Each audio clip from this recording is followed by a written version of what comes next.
Halo, jumpa lagi di channel Five and Chemistry.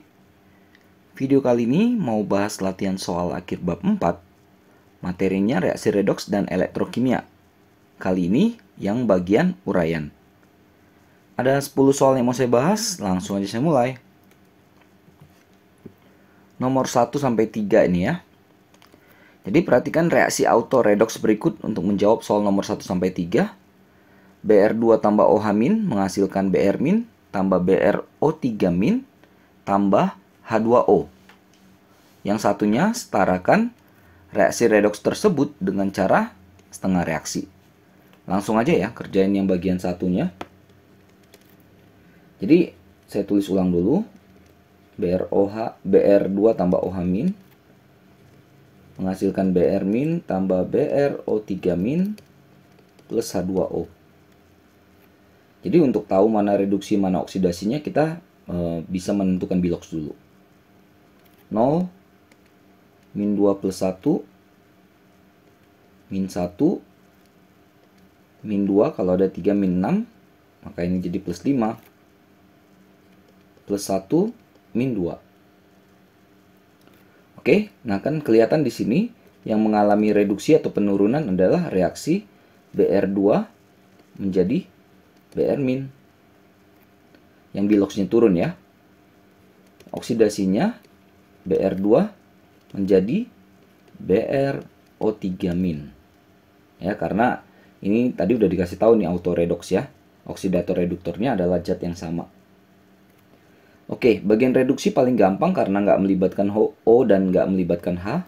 Tinggal Br-nya saja disamakan jumlahnya. Kiri 2, kanan 1, kali 2. Sehingga muatan di kanan jadi min 2, maka di kiri kita tambahkan 2 elektron. Beres yang reduksi. Yang oksidasi, jadi Br kan di kiri 2, di kanan 1, kali 2 dulu nih. Supaya atom yang mengalami perubahan biloks sama jumlahnya. Jadi sama-sama 2 di kiri dan kanan ya. Lalu di kiri nggak ada O, di kanan ada 6O. Jadi untuk basa, kan basa ya OH-. Untuk basa, tambahkan H2O di sisi yang kelebihan O, yang O-nya lebih banyak. Sejumlah selisih itu. Kan selisihnya 6O. Jadi kita tambahkan 6H2O di kanan. Karena ini basa, untuk menyamakan jumlah H di kanan 12, kita tambahkan 12 OH- di kiri. Nah, jadi kan kelihatan di kiri itu muatannya minus 12. Sementara di kanan cuma min 2. Tambah 10 elektron. Sama-sama minus 12 ya. Tinggal eliminasi 2 kali 5, 10 kali 1 kan. Di elektronnya habis. Nah, di sini Br2-nya kan kena kali 5. Di sini kena kali 1. Tahu totalnya jadi 6 Br2 ya. 12 OH- kena kali 1. 2 Br- kena kali 5 jadi 10 Br-. 2 BrO3- kena kali 1. 6H2O juga kali 1. Ini koefisiennya masih bisa dikecilin. Jadi bagi 2 semua. 3 Br2 tambah 6 OH- menghasilkan 5 Br- tambah BrO3- 3H2O. Beres untuk soal nomor satunya. Nomor 2, mengapa reaksi tersebut tergolong reaksi autoredoks? Nah, di sini kelihatan mana ya nomor 2. Ya, bahwa kalau dilihat perubahannya kan Br2 dari sini ke sini dia mengalami reduksi. Ya. Lalu satu lagi kan dari sini ke sini mengalami oksidasi. Jadi Br2 mengalami reduksi dan mengalami oksidasi. Atau bisa dikatakan Br2 bertindak sebagai oksidator dan juga sebagai reduktor. Atau bisa dibilang juga oksidator dan reduktornya adalah zat yang sama. Sama lah itu ya maknanya ya. Makanya dikatakan autoredoks, disproporsionasi. Oksidator, reduktornya zat yang sama. 3. Berapa jumlah OH- yang diperlukan untuk menghasilkan 0,2 mol Br-. Jadi kita fokus Br- dengan OH-. Kalau lihat OH- dengan Br-, perbandingan koefisiennya adalah 6:5 kan? Nah, lalu yang ditanyakan bagaimana atau berapa OH- kalau Br-nya 0,2 mol. Ini berapa? Kan gitu. Nah, berarti kan OH-nya adalah ini ya, perbandingan koefisiennya nih. 6/5 dari mol Br-. 6/5 kali 0,2 mol. Itulah mol si OH-. 0,24 mol. Ingat, perbandingan mol adalah perbandingan koefisien. Kan secara logik kan kelihatan bahwa dari perbandingan mol juga 6/5 kan? 0,24 banding 0,20. Itu kan 6/5. Oke, selesai ya nomor 3-nya. Ke nomor 4, 5, 6. Nomor 4. Nah, ini dikasih data E0 ya. Untuk menjawab soal nomor 4 sampai 6 ini. Jadi Fe2 plus Fe minus 0,44 volt. Al3 plus Al min 1,66 volt. Bagaimana susunan sel volta Fe dan Al agar berlangsung spontan? Ya. Agar spontan berarti ya kita lihat dulu di E0-nya ya. Siapa yang lebih negatif? Yang lebih negatif itu harus menjadi anode. Sedangkan yang lebih positif akan menjadi katode. Jadi agar spontan, Al harus jadi anode atau yang mengalami oksidasi. Sedangkan Fe menjadi katode yang mengalami reduksi. Oke, bagaimana dengan rangkaiannya? Ini saya udah buatin ya. Nah, jadi ini udah lengkap di sini voltnya. Misalnya saya taruh di kirinya adalah Al, di kanannya adalah Fe. Al misalnya saya taruh dalam Al2, larutannya Al2SO43. Ini Fe-nya FeSO4. Oke, lalu Al-nya menjadi kutub negatif. Fe-nya kutub positif. Anode, katode. Nanti Al-nya akan larut, dia akan menjadi Al3+. Ya, sementara di sini ion Fe2+ dari SO42- dari FeSO4 akan masuk ke sini. Ya, ke batangan Fe. Jadi nanti Al ketika menghasilkan Al3+, dia akan melepaskan elektron. Dia ada elektron nih yang pindah ke nih ya, jalurnya dia ke ini ya, ke katode. Jadi elektron-elektron itu akan ada di batangan-batangan si katodenya. Jadi nanti Fe2+ akan menangkap elektron sehingga nempellah Fe-nya di batangan katodenya. Ya, jadi bisa dikatakan Al akan larut, Fe akan mengendap. Nomor 5-nya tuliskan setengah reaksi reduksi, setengah reaksi oksidasi, dan notasi selnya. Ini nomor 5-nya. Reduksinya, kan tadi yang E0-nya lebih positif si Fe ya. Maka reduksinya Fe2+ tambah 2 elektron menghasilkan Fe. Oksidasinya si Al ya. Al menjadi Al3+ tambah 3 elektron. Reaksi selnya digabungkan saja, tapi kali 3 kali 2 supaya elektronnya habis. Jadi 3 Fe2+ tambah 2 Al menghasilkan 3 Fe tambah 2 Al3+. Ini untuk yang nomor 5-nya.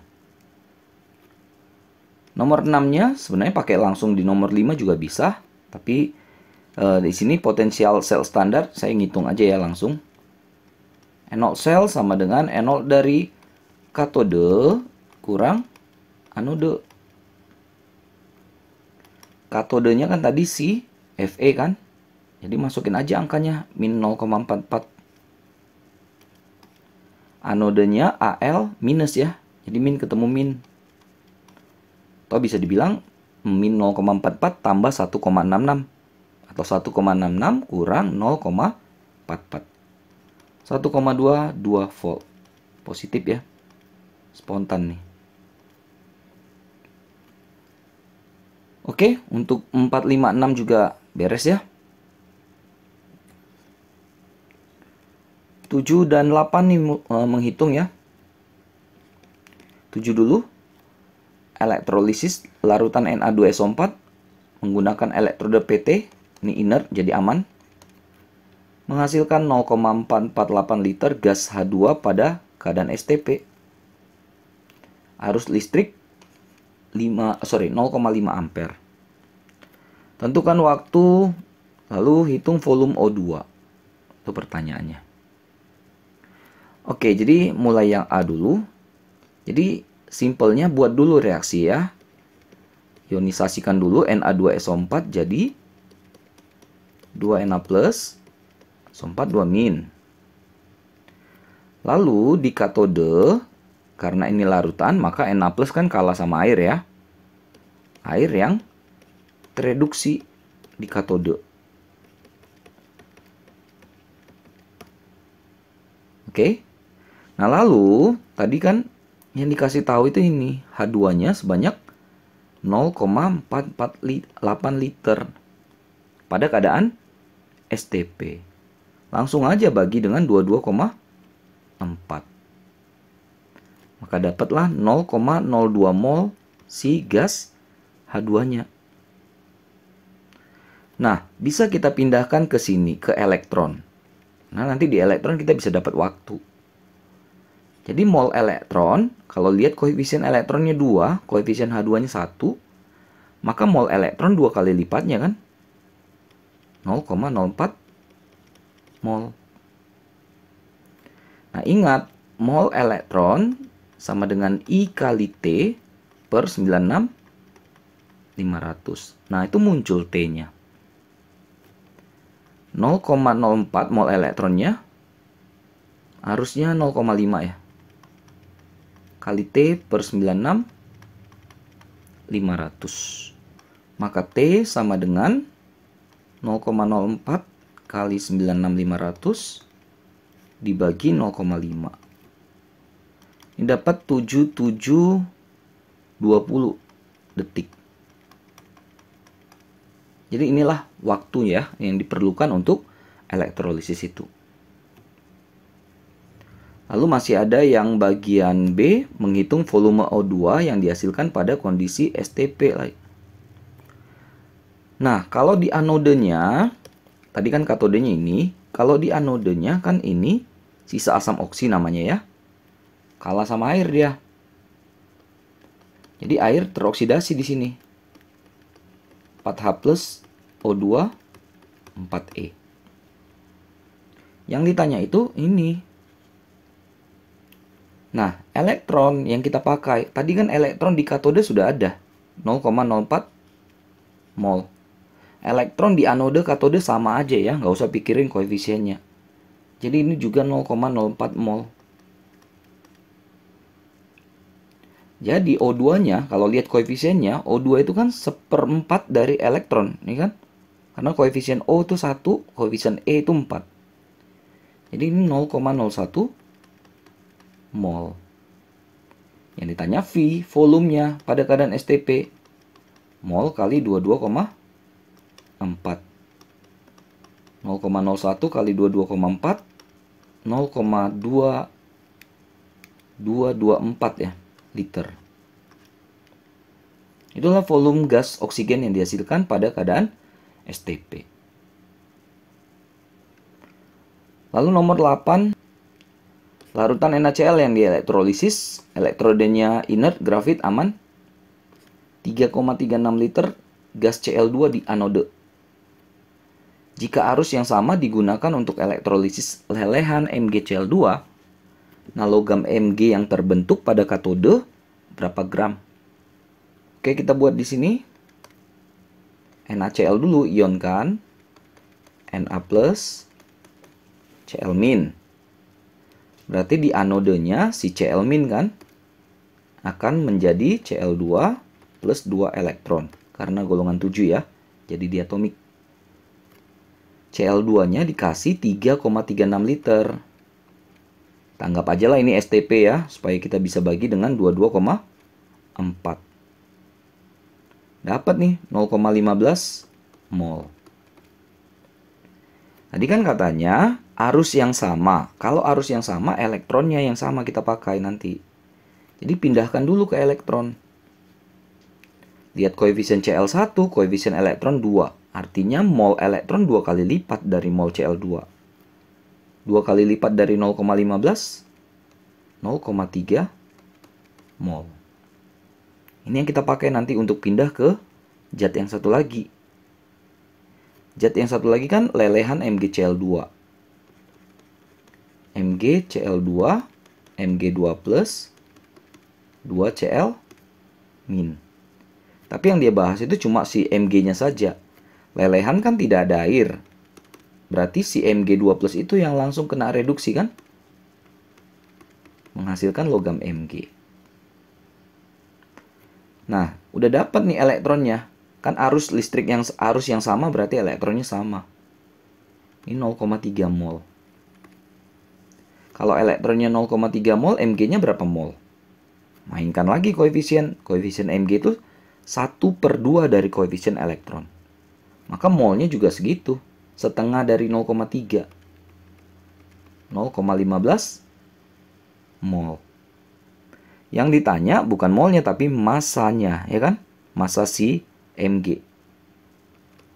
Masa mol kali AR. 0,15 itu kalikan dengan AR Mg 24. 3,6 gram lah Mg yang dihasilkan di katodenya. Nomor 9 dan 10. 9 dulu.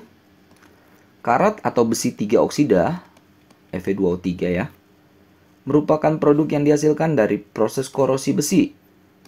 Bagaimana karat bisa terbentuk pada besi? Ini saya buat ya, langsung. Jadi besi berkarat karena ada kontak dengan udara.